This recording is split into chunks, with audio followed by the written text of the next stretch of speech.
Pour terminer sur l'analyse et la compréhension d'un bilan, nous allons terminer par un dernier poste qui fait partie donc du passif que l'on appelle les dettes, et nous allons voir donc deux types de dettes. Donc distinguer les dettes que l'on appelle à long et moyen terme, qui en principe sont utilisé par l'entreprise pour financer des investissements. Si au niveau donc des capitaux propres de l'entreprise ils ne sont pas suffisants, et bien effectivement on fait appel à des emprunts. Donc on va voir après en détail le type donc d'emprunt que vous pouvez donc faire appel, et on va voir après, et là ça concerne je dirais quasiment toutes les entreprises, qu'on appelle les dettes à court terme, donc qui sont vraiment tout ce on va le voir en détail, hein, les dettes fiscales et sociales, mais également les dettes fournisseurs. Alors nous allons voir donc où ça se présente au niveau du bilan.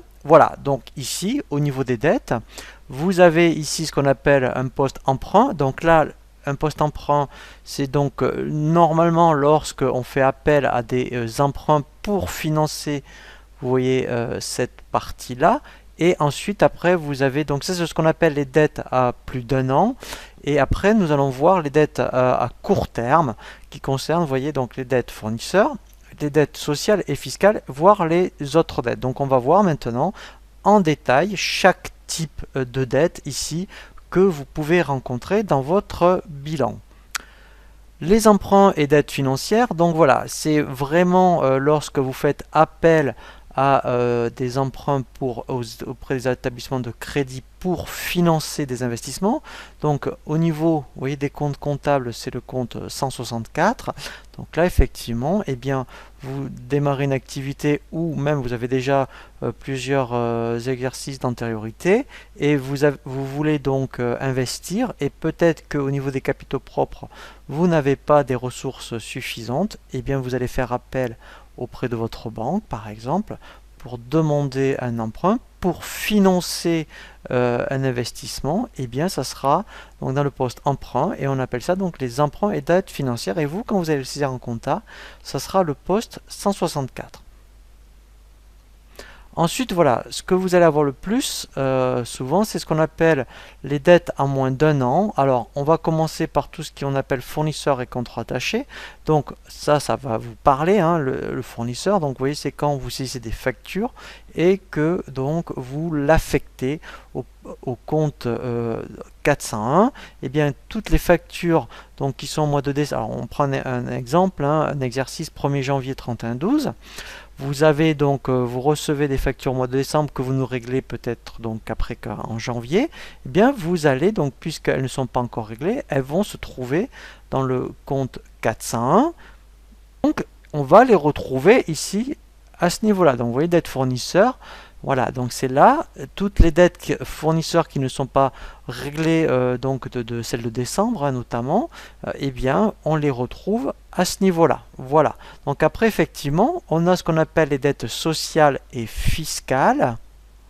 Donc là, eh bien, comme son nom l'indique, les dettes sociales, c'est tous les organismes sociaux. Donc moi j'ai mis la racine 43, mais vous voyez ça va être l'URSSAF, ça va être le 431, les caisses de retraite, tout ce qui est aussi Pôle emploi, les prévoyances, ça va être du 437. Vous allez avoir aussi les dettes fiscales, par exemple comme la TVA, eh bien ça sera la racine 44. Eh bien quand vous saisissez donc tous les mois, et alors après ça sera notamment après à partir de décembre, tout ce qui n'est pas encore donc réglé, mais qui est constaté comptablement dans l'exercice au mois de décembre, eh bien vous voyez, on va le retrouver à ce niveau-là. Voilà.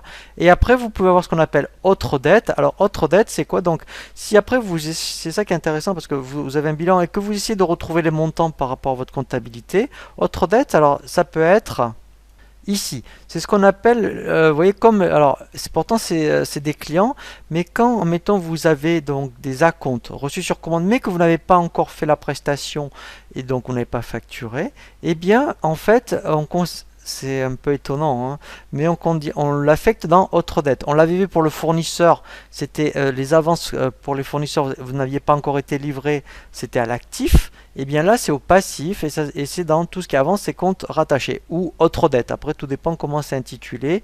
Voilà, donc ça sera, vous voyez, quand vous utilisez le compte 4191, et bien on l'affecte à ce niveau-là. Voilà, donc là, après, hein, on a vraiment vu tous les composants au niveau donc des postes de dette, et vous pouvez en avoir un dernier s'appelle compte de régularisation. Alors on l'avait vu pour les charges constatées d'avance à l'actif, et bien ici c'est les produits constatés d'avance, c'est-à-dire que, alors ça c'est une discussion à avoir avec votre expert comptable en fonction bien de la tête de votre résultat, hein.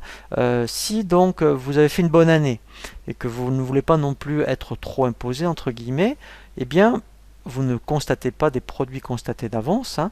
Par contre, si vous êtes un peu juste, eh bien, si vous avez des devis signés, alors, bien sûr, hein, il faut présenter des documents ou des bons de commande, mais que les prestations ne se feront qu'en janvier, mais ce sont des bons de commande signés en décembre, eh bien, on va comptablement, c'est surtout votre expert comptable hein, qui va le faire, il va passer une écriture avec des produits constatés d'avance par rapport, ou même, admettons, vous avez fait déjà la moitié d'une prestation, mais que vous ne pouvez pas encore facturer parce que la prestation n'est pas terminée, mais elle a déjà débuté, eh bien, votre expert comptable peut en tenir compte, bien sûr, avec document à l'appui, et ça sera donc des produits constatés d'avance. Donc ça, c'est une discussion à avoir avec votre expert comptable en fonction de l'année que vous avez faite, et bien, de savoir si vous voulez prendre en compte aussi tout ce qui est en cours. Voilà, donc on a bien vu toutes les composants d'un bilan. Voilà, et donc après, effectivement, vous voyez, c'est équilibré, hein, aussi bien sur l'actif et le passif. Donc après, effectivement, eh bien, donc là, on a vu de quoi est composé donc le bilan et comment comptablement on peut retrouver tous les montants par rapport à la comptabilité que vous avez saisie. Maintenant, ce qui va être intéressant, hein, et c'est vraiment l'objectif, c'est d'analyser votre bilan. Et là, on va voir ce qu'on appelle une analyse fonctionnelle du bilan avec 3 ratios, avec le fonds de roulement net global, le besoin en fonds de roulement et la trésorerie nette.